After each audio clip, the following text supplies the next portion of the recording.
another interview in our Get to Know Your City series. This time we will be with Keith Foster at the Rogers Police Department. Hi, everybody.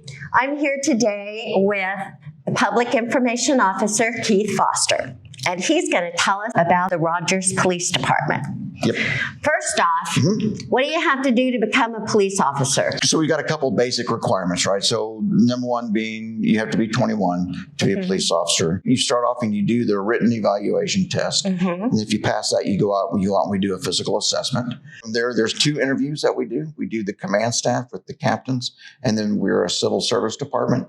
So we interview with the civil service. And then we take all that stuff, we rank your scores. From there, it's the background checks, the psych evals, all the stuff that way. So then say you do get hired, there's not always an academy available right at that point. So you will do a lot of in-house training before you go to the police academy. So I was going to ask you if you had a police academy. Yes, we have a police academy that we all go to. So there's a lot to it, but it's a really rewarding career if anyone's ever interested. I know that dispatchers have a lot to do with your job. What do you have to do to become a dispatcher? So dispatchers, you can start at 18. One of the first things they do, they have a 2-hour skills test. So when it's going to involve a lot of, they have recordings for you to listen to and be able to type it down, because that's a lot of what dispatch does is listen to people either on the phone or the radio and then enter all that information accurately. There's a speed and accuracy for your typing and different stuff that way. And then once that gets going, the training for it is broken up into different pieces. So you'll start off as a call taker, learning to answer the calls, put all that stuff in. And then once you get good at that, we graduate you up to police dispatch. And then usually we'll end with fire dispatch, because so our dispatchers do police, they do fire, and they do EMS. And there's all kinds of different levels of training and stuff that way. Realistically, dispatch 911 are the most crucial part of the entire emergency services industry, because without them answering the phones and getting all that information, police department, fire department, the ambulance, we drive circles and we have no idea where we need it. So they are crucial. I say they're the engine that makes all this stuff run. And so having them in that room answering that, and they're just like, any other emergency service, there's someone there 24 hours a day, 7 days a week, 365 days out of the year. They just don't get the big notoriety and credit that we do, like the police and fire and all that, but they are absolutely crucial. Do you guys have a canine officer? So we have 3 or 4, I can't remember if it's 3 or 4 different dogs that we have right now. The majority of our canine are the Belgian Malinois. So they look kind of like a German Shepherd, but they're a little bit smaller. They have less health problems, and they can work longer than normally a German Shepherd would. Oh, really? So they're really good dogs for us, and they can be trained on drug work or smell work, bite work, whatever it needs to be. There's a wide variety of that. And then we have Lucy, and Lucy is a golden lab, and she's just trained on sniff work, nose work, stuff like that. Who trains them? So typically they start them as puppies, and they start training them at a certain point, and then once you purchase them, then our officer will go and train and certify as a team. So where did the dogs stay then? So we have kennels here that they can stay, but the majority of the time they live with their handler. And so the handler it's kind of like us with our vehicles. They're totally responsible for that dog. So they have to make sure it's fed the right food. It goes to all its vet visits. It stays healthy. It gets its exercise, all that stuff. And so typically those dogs and their trainer will, they kind of bond, and then with their family, depending on the personality of the dog. So, but the vast majority of the time they will live with the family. Now, if they go on vacation or something, they can put them in the kennel that we have here, and some of our other canine officers will help take care of them and, that's and good. train them that way. Yeah, that's awesome. Okay, so what is in this building that we're in right now? Okay, so this is our original building. We moved in here at the end of '99. Before that, we were downtown at the old police department at the corner of 2nd and Elm. We're in the community room right now, which anyone can use. We still have our records department, our detectives, CID, they're upstairs. We have administration is upstairs. Our IT and support services is all here. And then our patrol officers and the sergeants, the guys that you see out on the street every day in uniform, they're all housed in this building. And then at our new building that we built, just right over there across the street from the new fire station. That is our dispatch center and training and like SWAT vehicles and stuff like that. This area in here is about the only part that's open to the public.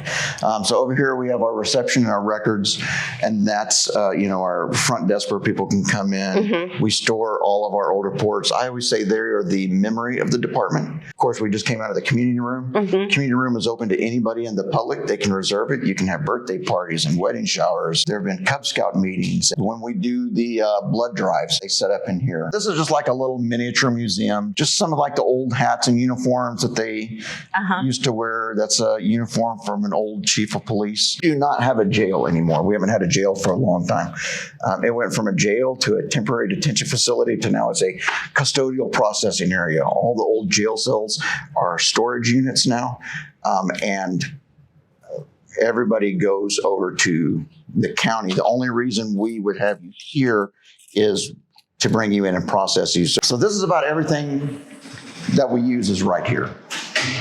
So if we bring multiple people in, we've got these little temporary detention cells right there that we can use. We can lock them in. When you come in for your breathalyzer, if you've been arrested for, say, DWI or something, then we would set you here and we would process you. We've got the intoximeter where you would do the breath test and all this stuff that way. And then I told you about the old ink stuff for the fingerprints. This is what we use now. And this is called an AFIS. It's an automatic fingerprint identification system. We digitally scan it and it goes off that way. And then once that's, like I said, once that happens, then it's in that system and we can continue to keep searching. Do you offer any safety classes or anything to the public? Yeah, so the main class that we do, a women's self-defense class. When we have a class, we will usually post it on Facebook. We can only do 20 at a time. Yeah. So the last one, it filled up in a day. So then they will offer more as we go along. Does it cost anything? No, you pay taxes, so. Okay. So is there any other class? Really, the only other big service we have is we have our drug disposal box. So if you have old medications that you're not using anymore, rather than throwing them in the trash or dumping them in the toilet, because then that gets on our water supply. Right. We've got the disposal box here that's open 24 hours a day, every day of the year. We do have 2 events a year for the big drug take back. We've got the big spotlight to help us see at night. I've got my computer here. So again, talking about technology, we do all computer-aided dispatch now. So all our reports or our calls come over the computer and they'll get on the radio and they say, copy a call. So you look, you can find it and say, okay, I'm on the way. But you can do everything through here. I can run all your tags and your driver's license and all that stuff from here. I can write my reports from here. And basically when I'm done with my report, it's emailed to the sergeant. The sergeant will check it. If everything is good, he submits it to records. If there's changes or things I need to edit, then it'll come back to me. I'll fix it. And we just keep doing that process back and forth till it's good. Then it goes to records. They check it again. And then it's stored in our institutional memory, different stuff. That way. So we've got that. We've got, lights and sirens.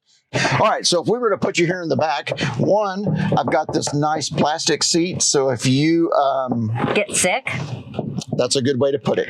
If you get sick in my seat, it's easier for you to clean up. I'm not doing it.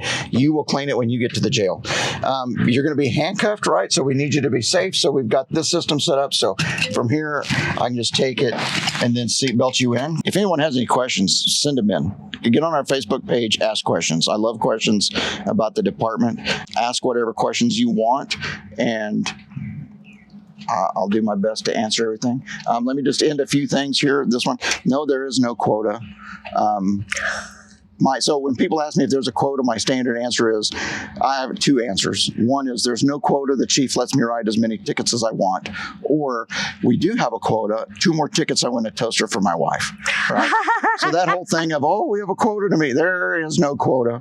That's an urban myth. That's not true. So, no, I've never shot anybody. I've never tasered anybody, but I have been tasered. We all get tasered. So everything that we would do to someone else, we practice on each other. So I've been tasered, I've been hit, I've been kicked, I've been shot with simunition bullets, Ow. all of that good stuff. Okay, here's one last thing. I see this on social media stuff all the time, and everyone's always like, when a police officer comes up, they always touch the back of your car. Yeah. And everyone's like, oh, that's so they leave fingerprints. And that's kind of secondary. You know why we touch the back of the trunk? To make sure it's closed, because I don't want someone popping out of the back when I come up here. So that when I come by this, because in our past, there have been incidents in law enforcement of people popping out of the trunk.